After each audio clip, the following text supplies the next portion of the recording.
half-minded at a good price. But not to worry about us, we've already been caught.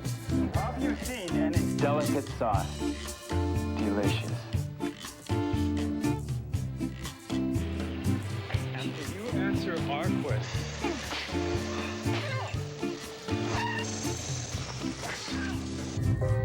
Golden Valley, the only microwave. Do you know? Confucius say nuggets of wisdom are never as tasty as these. I've talked to you about some other fields that are related directly, I think, to filming commercials. And one of those I talked to you about was print work. The other field that is, I think, is very directly related and sometimes tied in is voiceover or possibly voice work. So I'll cover voiceover first. Voiceover is what people normally think of. You don't see the person talking. You hear them, for instance, they'll show the TV commercial and the product, and you'll hear perhaps an announcer talking about, Budweiser, blah, blah, blah, or whatever. Or you'll hear someone who's talking about maybe the car.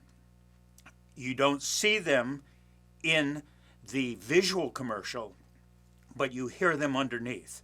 Many times commercials underneath the picture, it's either voiceover or it's music, and of course sound effects, but it could be music also. So we'll kind of take voiceover first. I think I told you that, for instance, when I was going to do the Chrysler, Dodge, Plymouth, Mitsubishi imports, they already wanted to book me for a bunch of voiceover work. This is a kind of a common thing because my voice would be associated with the commercial that you saw. So this is the type of voice over that most people associate with doing voice work. And they're told a lot of things and about how much money you can make. It is the best paying out of the voice work. Many people have been told, oh, you've got a great voice. You should do the voices, over those commercials that we see on TV, And I'm not discouraging anyone from doing that.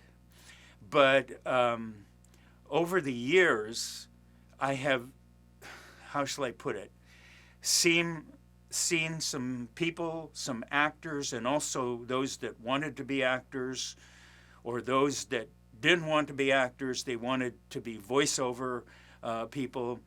I've seen a lot of misunderstanding about this, and in some cases, they were deliberately told things that I have my own doubts about from my experience as far as them becoming a voiceover actor.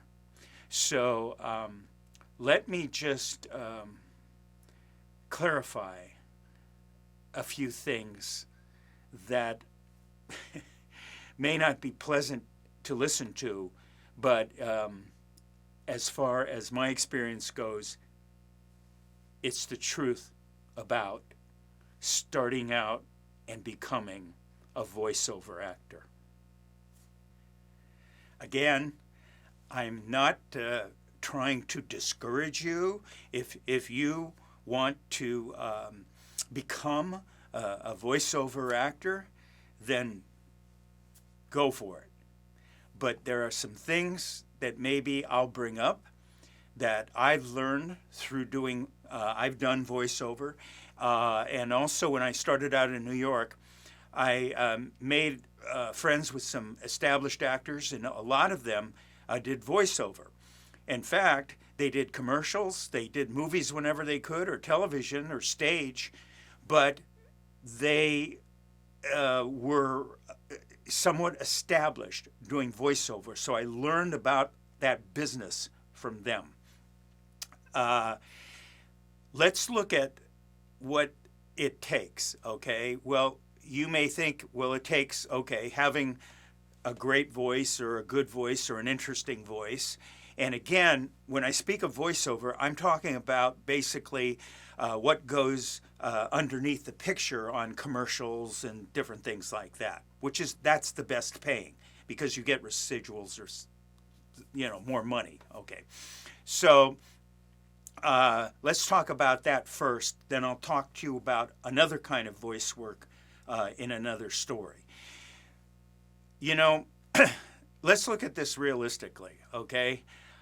There are a lot of people who are trying to break into the profession of acting, meaning TV, films, movies, so forth.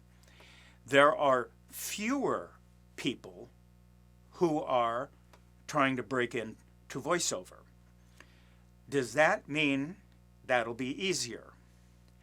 I'm going to make a statement here, okay? And I'm not saying it's right, but I'm saying this is truly what I have seen and what I believe in.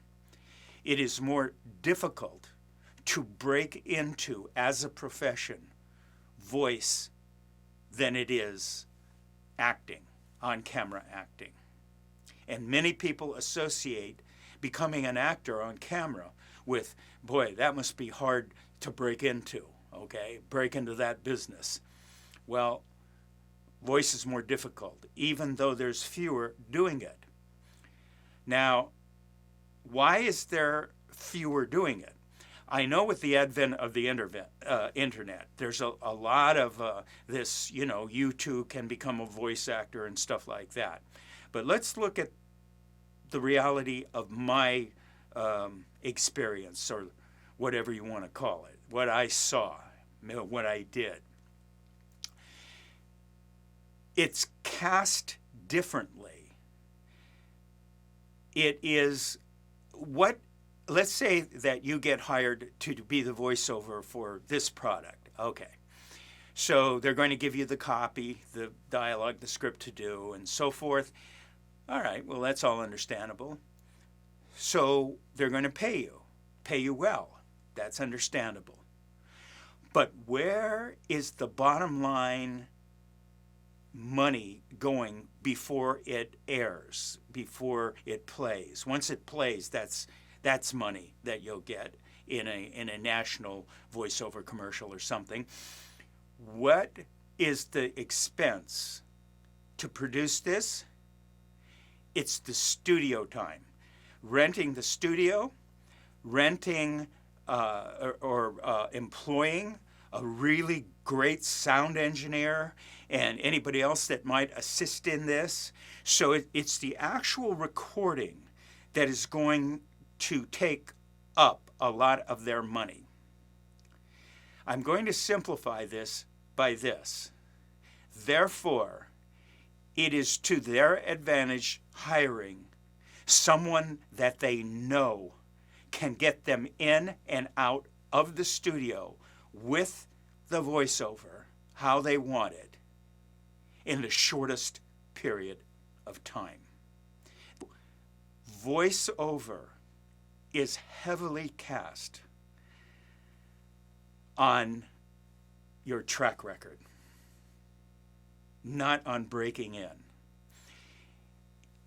Also, the persons who are doing it, who are the first choices, they will know by name, they will know by experience with them, but also, what if that person has the flu? What if that person is booked for something else? What if they can't get that person? I'll guarantee you they already know who their choice of backups are. So it is a business in which you are established, and that is work begets work. Trying a newcomer, that's going to happen if this one can't do it, and that one can't do it, and that one can't do it, then maybe. So breaking into the business is really difficult. But, okay, I took these classes and I made part of it was we made these demo tapes. We made these recordings and stuff. And we got them really good. And so, they'll listen to that. That's all good. That's all fine. But consider this. In that voice reel that's going to be listened to, and remember, everyone's commodity in this business is time. How much time they're willing to spend on somebody. How much time they'll listen to your audition. That's all considered a value. So your tape of voice is going to be competing against a person's reel or tape that they painstakingly and also spent a lot of money producing that tape with cuts of voiceover from commercials that have full production value with the music, the this, the whole thing. If it is just you and your voice, that can work, but it is also an indication that you haven't worked very much. So that person that is competing for a really good job is going to have a cut of this national commercial, a cut of that thing, a cut of doing the voice for here, and have variations in that. So you're listening to stuff that they spend a lot of money producing, and that person's using that as examples of what they can do. Now,